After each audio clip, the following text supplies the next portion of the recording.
Hey everybody, welcome to another edition of PoCommunity, and I'm here with Reza V. How's it going, man? Great, thank you for having me. Tell me a little bit about yourself, Reza. What do you do? So, my name is Reza. I'm a founder of OVU. It's a digital business card, and this is my first startup. My background is marketing, and I'm a third generation entrepreneur. I grew up in an entrepreneurial family abroad, and then I came here when I was 14 and studied here and started from scratch. Cool, cool. Tell me a little bit more about OVU. That's it's not the typical business card, so Yes, it's a smart business card. So you get a card that is enabled with NFC and QR, and yeah. you can tap it on anybody's phone, and your contact information goes directly into their phone. But it's beyond just the NFC card or just few links that you share. We really focused on the offline and the online interaction together.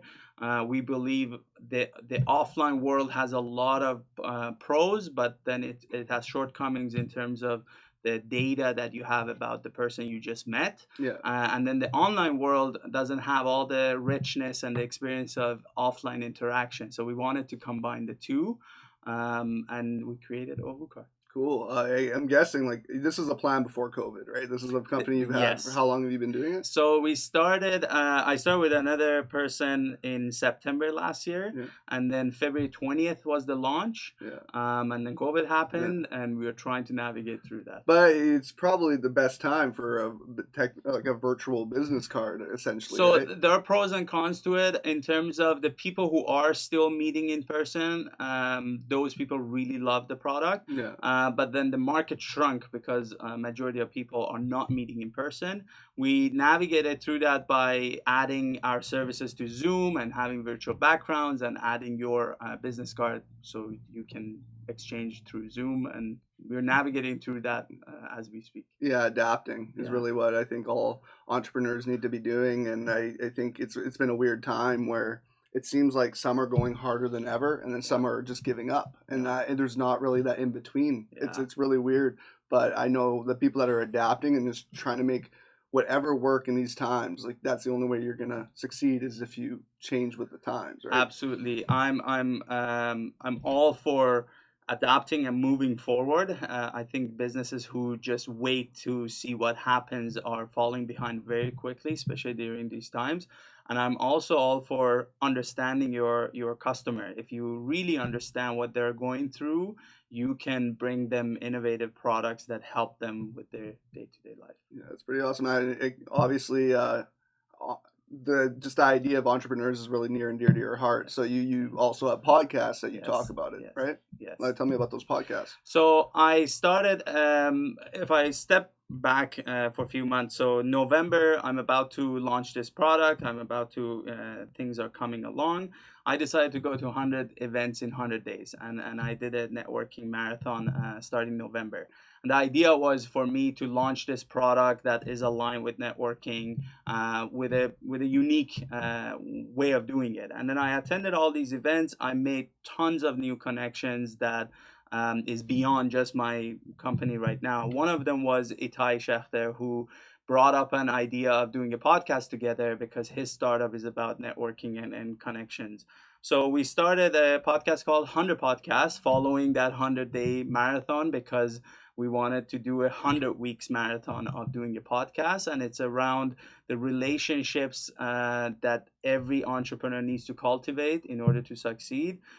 We explore all sorts of connections and relationships from your friends, family, all the way to investor, employees, and customers. Every episode is different. So I do that with Itai weekly. Every Tuesday it comes out the episode, and I do another show with Colin, the head of Vancouver Startup Vancouver. It's called What Keeps You Up at Night Entrepreneurial Edition. And every week, again on Tuesday at noon, we have a live show. We interview other entrepreneurs in the community, and we try to understand what they're doing through these times. Oh, that's really cool. With the idea of entrepreneurs right now and the struggle that they're having, like when you're talking to these people, have you been interviewing anybody for these podcasts at all? Yes, so both podcasts we interview Do you entrepreneurs. see like do you get a lot of positivity? Do you get a lot of negativity with these people? I think it really depends on the person. We've had really positive people, especially in gaming industry or healthcare industry, like health and tech industry.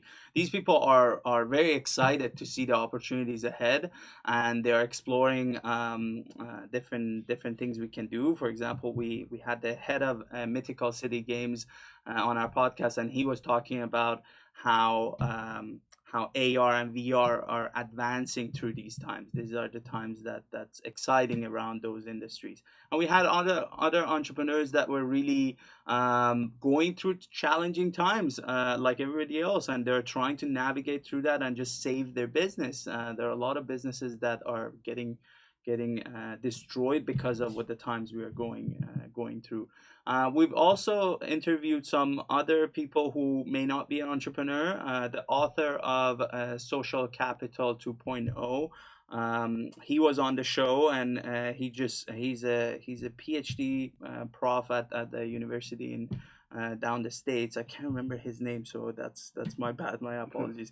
But he was on the show talking about social capital and the value of that, and how virtual Zoom meetings are changing that, and are potentially hurting the quality of relationships we have. And we had philosophical conversations around it. Yeah, and it's very true, and I find that like obviously entrepreneurs are usually pretty extroverted. Yeah. If they're networking Yes. constantly. Some people are lucky if you have like just an amazing idea, you Yes. can kind of keep to yourself and push it. But to really expand, you have to be out Yes. there. And extroverts right now, I think, are probably going a little insane. Zoom calls are Yeah. becoming. At first, it was nice, and then it's kind of slowly becoming their enemy. Yeah. And it's a really interesting time to Yes. see people kind of branching out and starting to go places and stuff. You're supposed to stay into your bubbles, but really, with business, we Yeah. it needs to keep going. We Yeah. need to keep reaching out and keep building that brand, because honestly, if you can make things work right Yeah. now, imagine what will happen when COVID finally does Exactly. kick the dust, right? So it's I think networking is so essential, especially right now, just as like to keep each other positive Yeah. too, like just Yeah. to keep each other's minds at Yeah. ease, because I think we tend to get caught up thinking that it's only us that are going Yeah. through this stuff. A lot of people, and it doesn't matter what Yeah. walks of life, that people don't realize, especially in this business, that everyone is going through the same thing right now. So helping each other is So I think that we had, prior to COVID, we had a lot of entrepreneurs who were wannapreneur, I guess, who wanted to be entrepreneur, but they didn't really have the DNA. They got hurt a lot because these people are following advice on Google and examples, and trying to copy paste what is out there. When you're going through COVID, there is no advice. There is nobody out there telling you yeah, what to do. And it's changing so fast that at the beginning, I did a video on Instagram telling people that at the beginning of COVID, it was prime time for reaching out because people had a gap in their schedule. They were checking more emails. So that famous person that you look up to, let's say Kevin O'Leary, and you wanted to get their attention, normally you don't have a chance. Whereas now, in that prime time, if you send him an email and it's interesting, you may get a reply because he's checking more his emails, and he has a little bit time in his hand. So is everybody else. That time quickly got filled with Zoom calls and meetings and emails. So within 2 weeks, all of a sudden, people went from having some time to reply, having some availability, to overwhelming themselves with virtual stuff.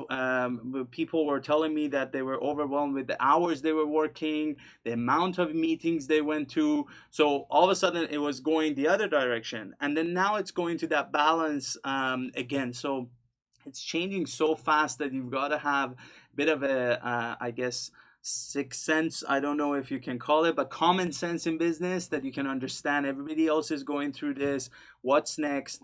And we are going towards Christmas. It's a first Christmas that we are having it completely different than any other year, because it's going to be from home. It's going to be, families FaceTiming because they can't see each other, no traveling, no vacation. So businesses have to adapt to that. Corporate gifts, conferences, all of them changing. January we had CES, not having it anymore. Trade shows are not happening. So lots of different dynamics we're going into, and then there is a recovery next year. What's that going to look like? So I feel like businesses who are proactive, they're going to take advantage.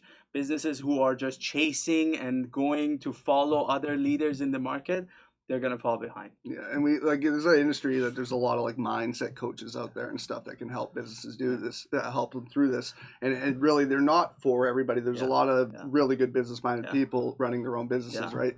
But I think where the issue is the people that really need it don't have that extra money income right now to ask for that help or to have like basically money to spend in extra places. So that's where I think it's quite difficult right now, where they just aren't getting the right ideas and things to keep their businesses afloat, right? So it's I really feel like with our space with media, I think that's where we're like I'm pretty confident in our product because with media, with business, they're hand in hand now. If you are not using any kinds of like social media, graphic art, videography, anything for your business, it's shooting yourself in the foot. It's not good for you. So I think the businesses that really use that and know that people are using their phones constantly, on computers constantly from home, they can put their products on all these social media like placements and stuff, and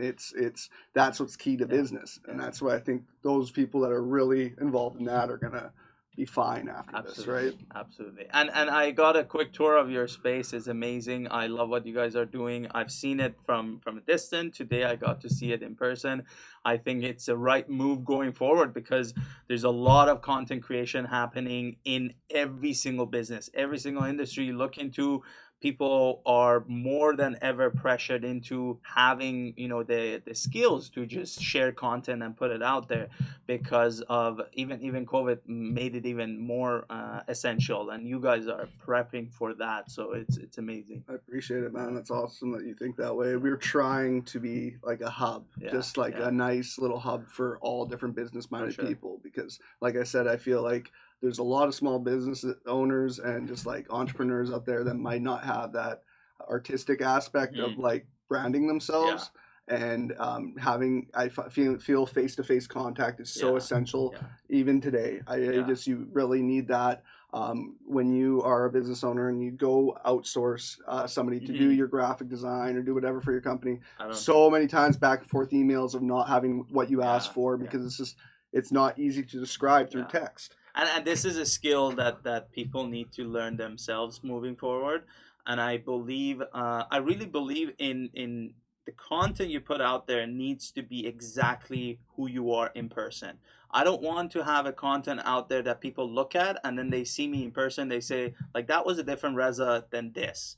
And there are way too many people who are putting a lot of time to make it too polished, and it's not good. You've got to be authentic. And it's a fear of judgment. A lot of people are fearing, especially the ones that have been at it for 10, 20 years. All of a sudden, they're like, I've been doing it a different way, and now that I have to do it through Instagram, this is unnatural. I don't want to do it. What you are creating here is that hub allows for an atmosphere that you have other people doing it, other people being vulnerable at putting themselves in front of a camera.